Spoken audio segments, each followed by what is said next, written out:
कि जिसको देखने जाता हूँ वो तो अच्छे दिखते हैं, पर मैं ही बुरा दिखता हूँ। बुरा जो देखन में चला, बुरा न मिलिया कोई, और जो मन खोजा आपना, तो मुझसे बुरा ना कोई। पहले अपनी बुराई देख ले, उम्र भर की कमाई देख ले। इसलिए विद्वान बार बार कहते हैं कि दूसरों के गुण वह अपनी गलतियां देखा करो, और जिंदगी में हूबहू कुछ झलकियां देखा करो। हसरतें महलों की अगर तुझको सताए आन कर, तो कुछ गरीबों की भी जाकर बस्तियां देखा करो, और जिंदगी में हूबहू कुछ झलकियां देखा करो। देखा करो कि कैसे भूख से बिलखते हुए बच्चे, कभी अगर मन में आए कि मेरा महल होना चाहिए, तो अच्छी बात है, परमात्मा आपको खूब महल दे, लेकिन एक बार जाकर के फुटपाथ पे पड़े हुए बिलखते हुए उन भूखे बच्चों को भी देख लो, जिसके माँ के स्तनों में दूध नहीं आता है, और भूख से बच्चा बिलखता है क्योंकि उस माँ के लिए कुछ खाने को नहीं है। स्वानों को मिलता वस्त्र दूध, और भूखे बालक सो जाते हैं। किसी के घर में तो कुत्ते दूध पीते हैं, और किसी माँ को दूध नसीब नहीं है, फुटपाथ पे पड़ी अपने बच्चे के लिए आंसू बहा रही है, इसको क्या पिलाऊं?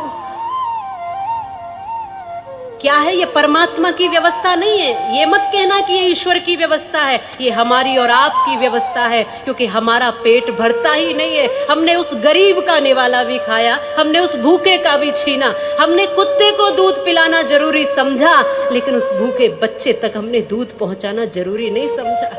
गाड़ियों में कुत्ते बिल्ली घूमते हैं अमीर लोगों के, और सड़कों पर फुटपाथों पर रेंगते हैं गरीब के बच्चे।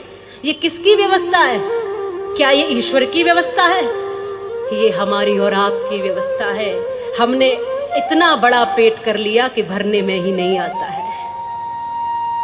स्वानों को मिलता वस्त्र दूध, और भूखे बालक सो जाते हैं। माँ की छाती से चिपक ठिठुर जाड़ों की रात बिताते हैं, और एक तन पे सोने के तार बिछे, एक तन पे सूत के तार नहीं, इसलिए बगावत करते हैं, ये न्याय हमें स्वीकार नहीं।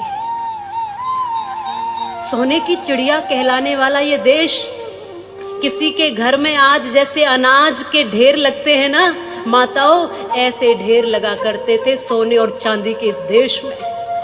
इसलिए कहा गया इसको सोने की चिड़िया, ऐसे ही नहीं कहा गया।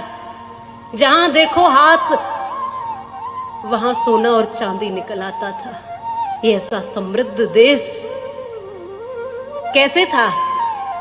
कुछ तो विदेशियों ने लूटा, इसका परिणाम आज हम भुगत रहे हैं। और कुछ हमने भी अपनी आदतें ऐसी बना ली कि दूसरे की कोई चिंता नहीं, बस अपना पेट भरना चाहिए, अपने कपड़े अच्छे होने चाहिए, अपनी गाड़ी अच्छी होनी चाहिए, अपना घर अच्छा होना चाहिए, अपनी आगे आने वाली 7 पीढ़ियों का इंतजाम करने हम लग गए, लेकिन पड़ोसी का बेटा भूखा है वो हमने देखना नहीं चाहा। इसलिए ये अव्यवस्था है, ये ऊपर नीचे की अव्यवस्था इसीलिए है। तो हसरतें महलों की अगर तुमको सताए आनकर, तो कुछ गरीबों की भी जाकर बस्तियां देखा करो। जिंदगी में हूबहू कुछ झलकियां देखा करो। ये जवानी की अकड़ सब धूल में मिल जाएगी। जो बार बार शीशे में मुंह देखते और खुश होते हैं, वाह ये जवानी की अकड़ सब धूल में मिल जाएगी। जल चुके हैं शव, वो उनकी अस्थियां देखा करो। जिंदगी में हूबहू कुछ झलकियां देखा करो। वो हड्डियां जो आज ऐसे पड़ी हुई है ना शमशान में, किसी दिन उन हड्डियों से पूछो जाकर, वो भी बड़ी इतराती थी, वो भी एक दिन ऐसे ही सुंदर थी, उनमें भी अकड़ थी। आज शमशान में इधर से उधर घूम रही है। और भूल से अगर आ जाए सिकंदर सा गुमान, तो हाथ खाली आते जाते अर्थियां देखा करो। जिंदगी में हूबहू कुछ झलकियां देखा करो। सब गुमान चला जाएगा। कभी शरीर पर थोड़ा सा इतराने लगो तो बुजुर्गों के चेहरे को ध्यान से देखो, ये भी कभी एकदम खूबसूरत हुआ करते थे, आज झुर्रियां पड़ गई है। वो गुमान, वो घमंड चला जाएगा। मैं ये नहीं कहती कि आप अच्छा मत खाओ, अच्छा मत पहनो, अरे राजाओं की तरह, शहंशाहों की तरह आनंद से रहो। लेकिन जब जरूरत पड़े और हमारे सामने लगे कि हमें किसी दूसरे के लिए भी थोड़ा सा देना है। माताओं, जब आप अलमारी खोलो और आप आधा घंटा ये सोचती रहो कि कौन सी साड़ी पहनूं, कौन सी ना पहनूं, अगर इतना आपको सोचना पड़ रहा है तो समझ लेना कि ईश्वर ने आपको थोड़ा ज्यादा दे दिया है। अब इसमें से थोड़ा सा निकाल करके उन तक पहुंचाना है जो एक एक साड़ी में 6-6 महीने, एक एक चिथड़े में 6-6 महीने निकाल देती है। वो गरीब महिला, अब उस तक पहुंचाना है कुछ जो अपने सिल करके सुई धागे से अपने तन को ढकने का प्रयास करती है। ये कौन सोचेगा? ये हमको सोचना है। इसको कहते हैं संतत्व, जो सबके लिए सोचता है, जो सबके लिए जीता है, जो समग्र देखता है, जो एक दृष्टि से देखता है। उसी से मांगो, क्या मांगते हो इधर उधर से, और वहीं पे फैलाओ हाथ अपने, लेता है सारा जहां जिधर से। जो देने वाले हैं वो ये ना समझें कि हम बहुत बड़े दातार हैं, वो ये सोचें कि कोई हमें दे रहा है इसलिए हम दे पा रहे हैं। यदि उसने हमारे हाथ में कटोरा थमा दिया होता तो क्या कर लेते? कोई जबरदस्ती करते क्या? उसका धन्यवाद किया करो कि परमात्मा तेरी कृपा है कि तूने मुझे दिया, जिसमें से मैं स्वयं अपना भरण पोषण करता हूं और किसी दूसरे के पेट के लिए रोटी निकालने की क्षमता रख पा रहा हूं। ये उसकी कृपा है, उसकी करुणा है, उसकी दया है, उसकी महिमा है। उसने अति कृपा की है, क्योंकि यदि वो हमें न दे तो हम ऐसे हाथ कैसे करेंगे। और एक बात ध्यान रखना कि ऐसे हाथ करने में, ऐसे हाथ करने में और ऐसे हाथ करने में बहुत बड़ा अंतर है। उन लोगों से पूछो जो ऐसे हाथ करके खड़े हैं, पूछो उनसे जो ऐसी स्थिति में है कि लोग जो खा करके दोने फेंक देते हैं, उस दोने में से पड़े हुए दानों को भी बीन कर अपना भरण पोषण करते हैं। पूछो उनसे कि कैसे जिंदगी जी रही है वो। आप जब अलमारी खोलते हो तो इतनी सारी साड़ियां, इतने सारे कपड़े होते हैं कि कई मिनट तो ये सोचने में लगते हैं कि कौन सा वस्त्र आज पहने, कौन सा कपड़ा आज पहने। लेकिन उनसे भी पूछो कि जो 6-6 महीने में एक एक साड़ी में गुजार देती हैं और ये आस देखती हैं कि कब एक साड़ी परमात्मा हमें कहीं से दे। ऐसे भी लोग हैं, ऐसे भी लोग हैं जो भूख से ठिठुर रहे हैं, भूख से मरे जा रहे हैं। ऐसे भी लोग हैं सर पर छत नहीं है। ऐसे भी लोग हैं जिनके जीवन में कोई अपना नहीं है, कहने को कोई रिश्ता या संबंध नहीं है। ऐसे भी लोग हैं।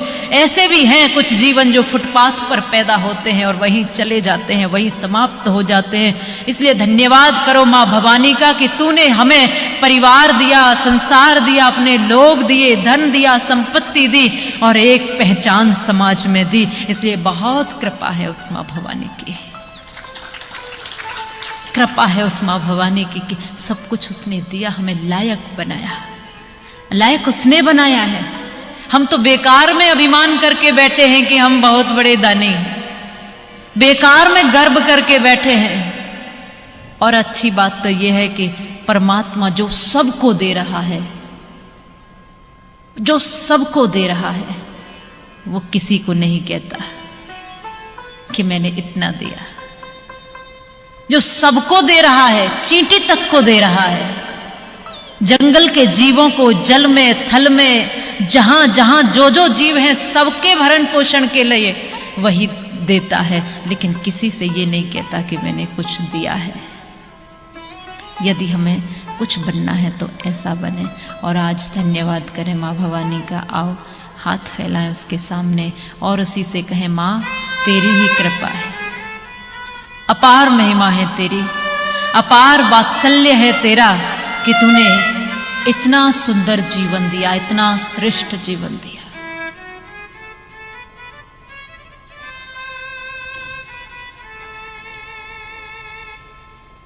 ये तो हम रोज गाते हैं भाव से, माँ की आराधना गाते हैं, माँ की आरती और प्रार्थना गाते हैं। बहुत कुछ उसमें हमारी इच्छाएं सम्मिलित होती हैं, बहुत कुछ उसमें हमारी जिज्ञासाएं छुपी होती हैं, बहुत कुछ हमारी भावनाएं भी होती हैं। कोई ऐसा पल ना आए जब तुम परमात्मा का धन्यवाद ना करो। मैं आपसे बस यही कहूंगी, क्योंकि हमारी संस्कृति को यदि आप गहराई से देखोगे तो यहां तो जब हम सुबह उठते हैं तो प्रातः उठते ही पहले धरती माता को वंदन किया जाता है, उसको स्पर्श करके माथे पर लगाया जाता है। माँ, इतनी कृपा है तेरी कि तू दिन भर तेरे ऊपर मैं बोझ बना रहूंगा, पर तू कुछ न कहेगी मुझसे, तू कुछ न कहेगी, तू ये भी न कहेगी कि मुझ पर इतना बोझ क्यों बने हुए हो। तू सबका भार सहन करती है, फिर भी कुछ भी नहीं बोलती। इसलिए मैं वंदन करता हूं तेरा, मैं दर्शन करता हूं। ये छोटी छोटी सी चीजें हैं, ये आप भी सीखें और बच्चों को भी सिखाया करें। प्रातः उठते ही अपने हाथों का दर्शन करें। कराग्रे वसते लक्ष्मी, कर मध्य सरस्वती, कर मूले स्थिता गौरी, प्रभाते कर दर्शन। करते हैं दर्शन? कितने लोग करते हैं? आपके बच्चे करते हैं?